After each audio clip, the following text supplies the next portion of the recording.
Mois d'octobre, mois de justice pour Thomas Sankara et ses 12 compagnons, c'est le nom d'un programme présenté ce week-end par le Conseil d'orientation du Comité international du mémorial Thomas Sankara. Plusieurs activités sont prévues dans ce cadre durant tout ce mois d'octobre, détaillées au cours de votre journal de midi. Le PDG du groupe Ebomaf montre patte blanche au cours d'une conférence de presse. Mahamadou Bonkungu a mis les points sur les i. Il a martelé que le groupe Ebomaf n'est pas un prête-nom et que sa filiale Lisa Transport International n'appartient pas à la Guinée. C'est en réponse à ce qu'il qualifie de diffamation dont il a été l'objet dans des médias guinéens. Les points à suivre dans ce Savane Midi. Pénurie de carburant à Fadangourma dans la région de l'Est, selon des habitants interrogés hier par notre correspondant sur place. Le carburant est difficile à trouver depuis 3 jours. Les litres du carburant servis en détail coûtent 1000 francs CFA. Vous les entendrez dans cette édition. Bonjour et bienvenue à tous. Débutons par cette triste actualité. Nous venons de l'apprendre. Le détachement militaire de Yirgou a été la cible d'une attaque tôt ce matin. Le bilan provisoire annoncé par la RTB fait état de 9 militaires tués et 5 blessés. Selon la même source, des opérations de ratissage sont en cours pour retrouver les assaillants. En rappel, samedi, 2 militaires ont perdu la vie dans un attentat à la mine sur l'axe Mangodara-Noumoutiédougou dans la région des Cascades. Toujours samedi, une dizaine de terroristes ont été neutralisés à Pobé-Mengao dans la région du Sahel. Ces derniers ont fait irruption au cours de la journée dans la localité et une riposte des volontaires pour la défense de la patrie appuyée par l'armée a permis de les neutraliser. Des dégâts matériels ont été enregistrés mais pas de victimes dans le rang des VDP ni des forces de défense et de sécurité. Suite de cette édition, un procès historique attendu le 11 octobre prochain au Burkina. Il s'agit du procès de l'assassinat de Thomas Sankara et de ses 12 compagnons le 15 octobre 1987. Ce week-end, le Conseil d'orientation du Comité international du mémorial Thomas Sankara a appelé à une mobilisation populaire autour donc de ce procès dont il souhaite la radiodiffusion. Fatih Sankara, explication. Le procès de Thomas Sankara et de ses 12 compagnons assassinés, qui débute le 11 octobre, est historique selon le Comité international mémorial Thomas Sankara.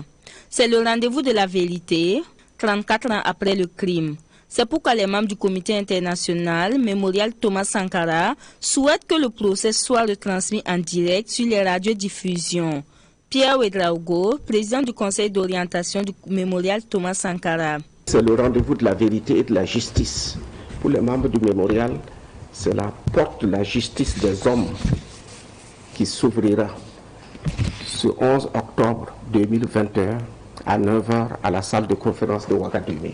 Les acteurs de la société civile sympathisant de l'idéal du président Thomas Sankara souhaitent que ce projet soit enregistré pour servir d'outil pédagogique.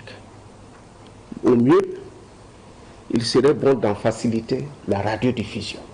Le colonel Pierre Ouedraogo appelle tous les Burkinabés à se mobiliser autour de ce procès. Pour le 11 octobre, nous appelons donc à une mobilisation populaire pour soutenir le procès.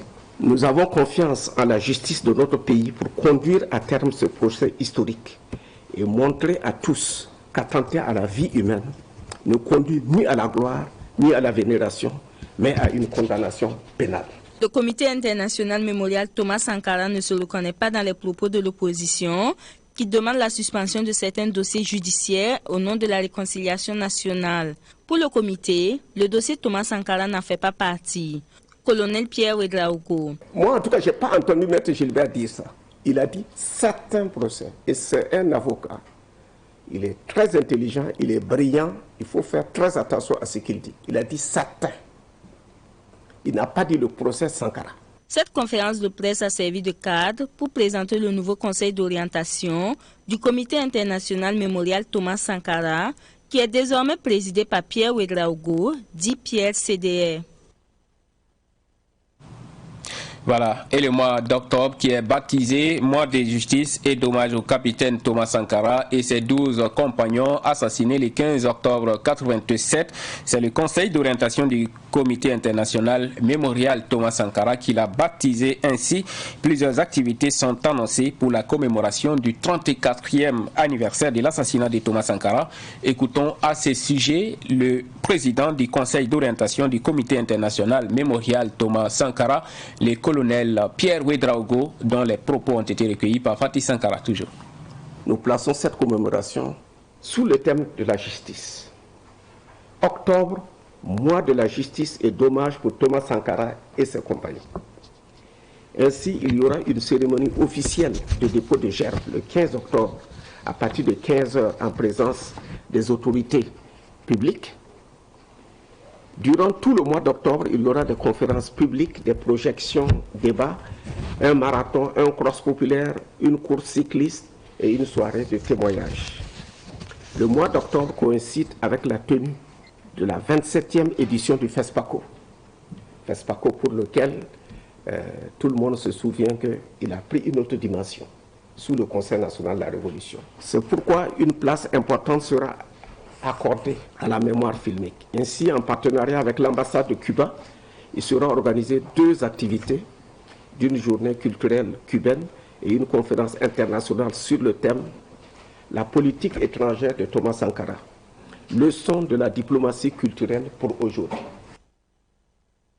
Voilà, hommage hier à une autre personne disparue. Il s'agit d'une marche silencieuse, un hommage à Ina Drabo qui a eu lieu hier dans le quartier Rimkieta de Ouagadougou. Elle est une initiative des habitants du quartier et de camarades de classe de la défunte. Vêtus de blanc, les participants à la marche brandissaient des pancartes sur lesquelles l'on pouvait lire « La mort n'arrête pas l'amour »,« Nous t'aimons Ina » ou encore « Ina, tu n'es plus là où tu étais, mais tu es partout où nous sommes ».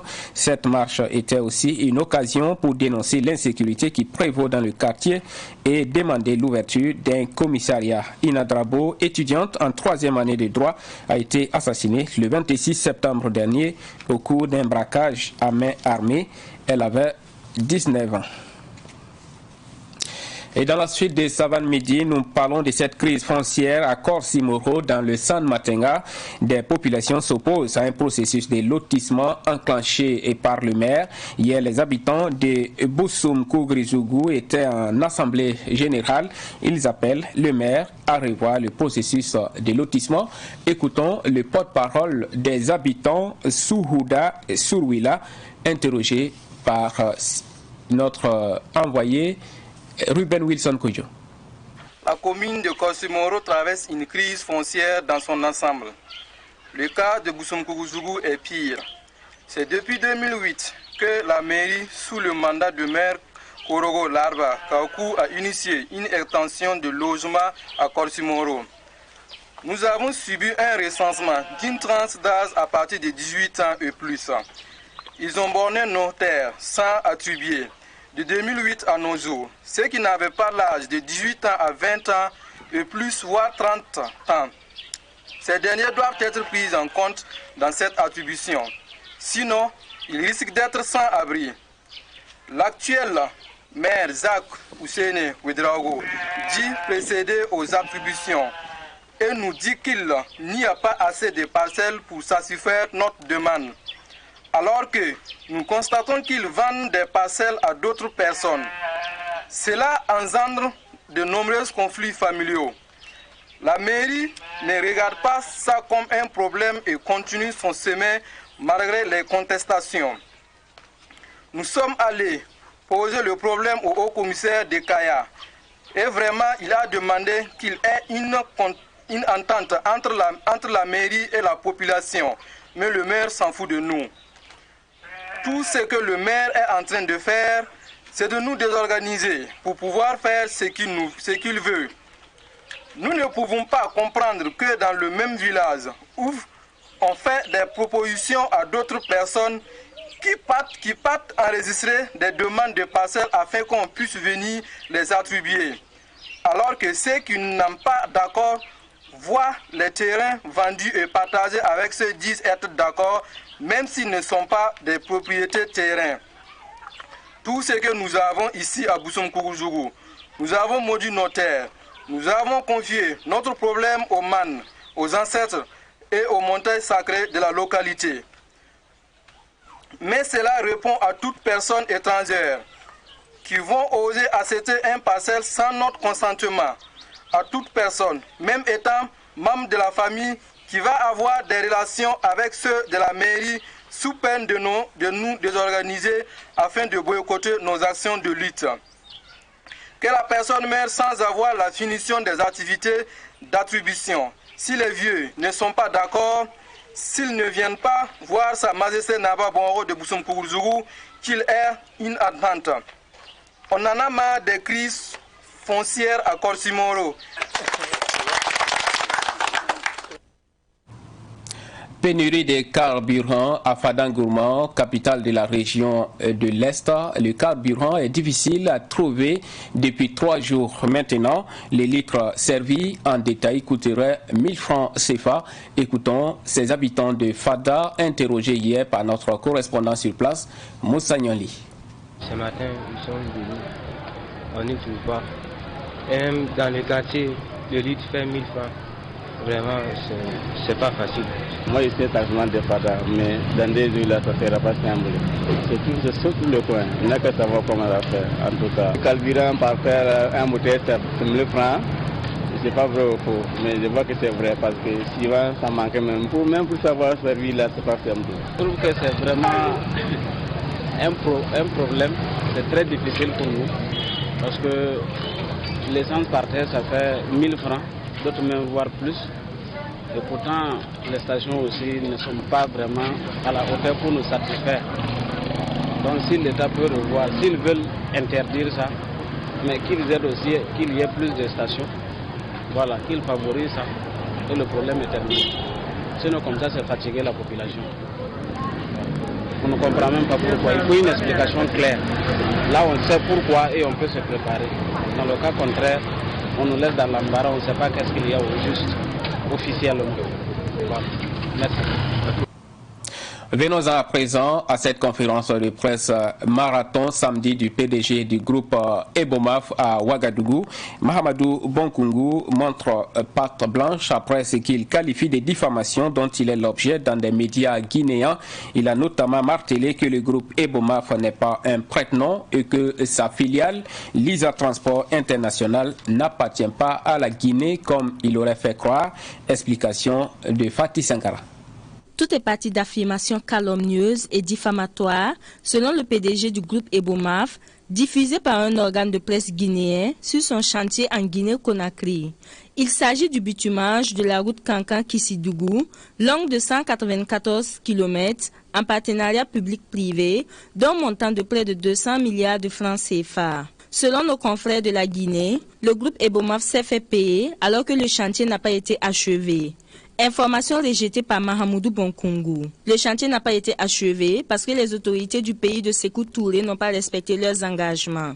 Ce que de mauvaises langues vous disent là-bas, ne prenez pas ça toujours pour argent comptant. Pour qui connaît le professeur Alpha Condé, Ebomaf a pris son matériel, le projet n'est pas exécuté. Pour qui connaît le professeur Alpha Condé, il sait bien que le tort, c'est parce qu'ils ressentent que c'est de leur côté. Sinon maintenant c'était un mandat d'arrêt international contre Ebomaf, si je vous devais 5 francs. Mais comme c'est vous qui me devez 600 millions de dollars et que moi je ne réagis pas, vous vous permettez de me diffamer sur vos ongles. C'est pourquoi je vais réagir. C'est trop facile de se mettre derrière les caméras et de faire des accusations. Pire, le PDG du groupe Ebomaf affirme avoir perdu plus de 65 milliards de francs CFA en Guinée sur ces chantiers, en plus des dettes dues par la Guinée au groupe Ebomaf qui s'élèvent à 300 milliards de francs CFA. Je confirme que ma confiance a été abusée. Je confirme que la Guinée-Conakry n'a pas respecté les engagements souscrits. Et je confirme que le groupe Ebomaf a perdu plus d'une centaine de millions d'euros en République de la Guinée. Et j'ai toutes les preuves à l'appui.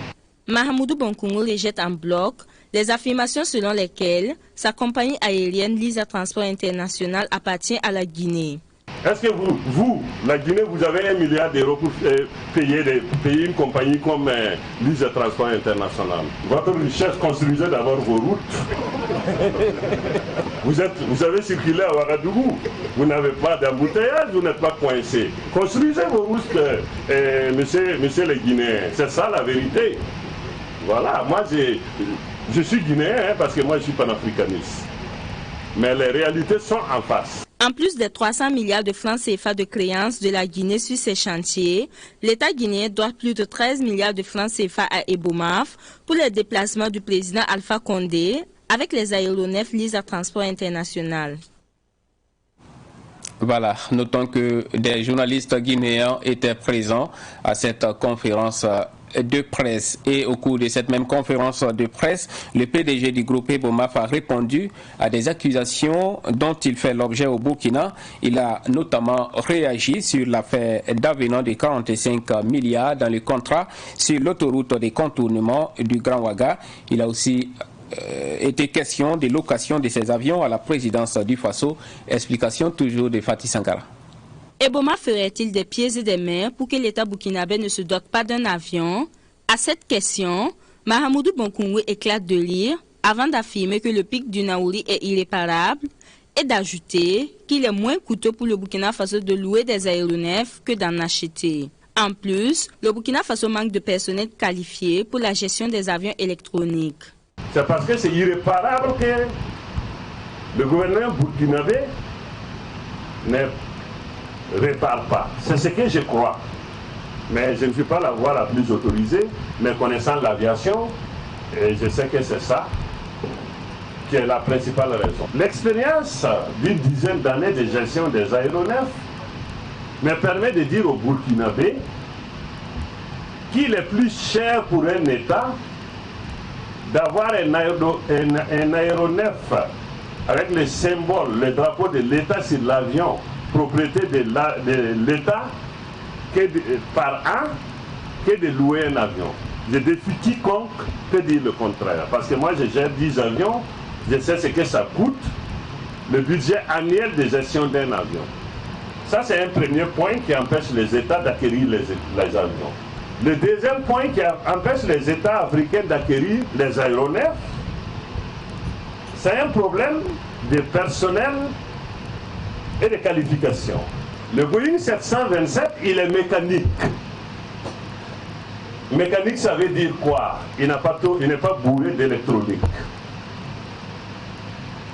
Nos pilotes, ici au Burkina Faso, à la base aérienne, là, ils sont formés pour ces avions. Et puis, l'aviation civile n'est d'ailleurs pas rentable.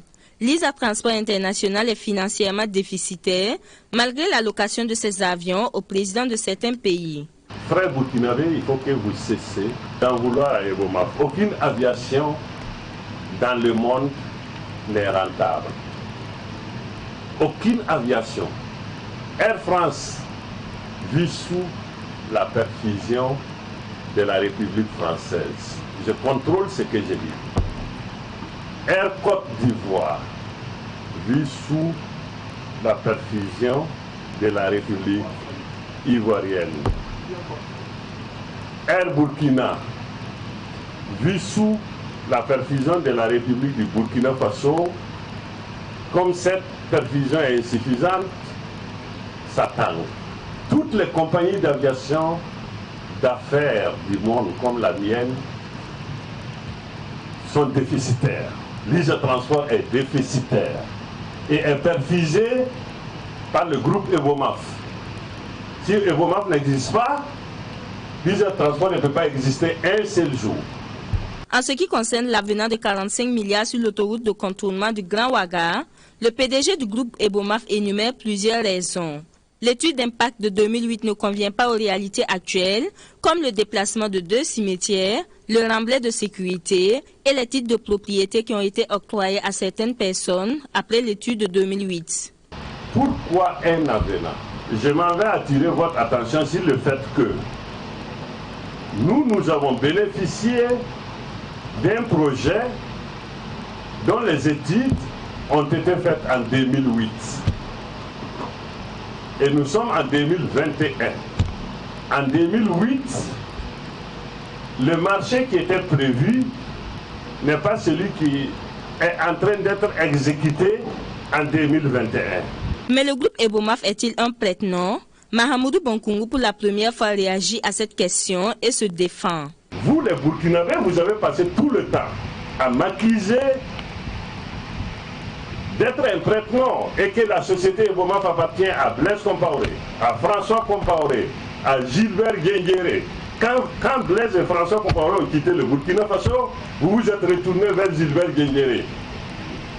Dieu dans sa puissance, Gilbert Guengéré a été arrêté. Et la société Ebomaf ne faisait que fleurir. Et vous n'avez plus de raison, vous Burkinabés, de dire que cette société appartient à quelqu'un. Et c'est au vu aussi de tout le monde que la prospérité du groupe Ebomaf continue à galoper.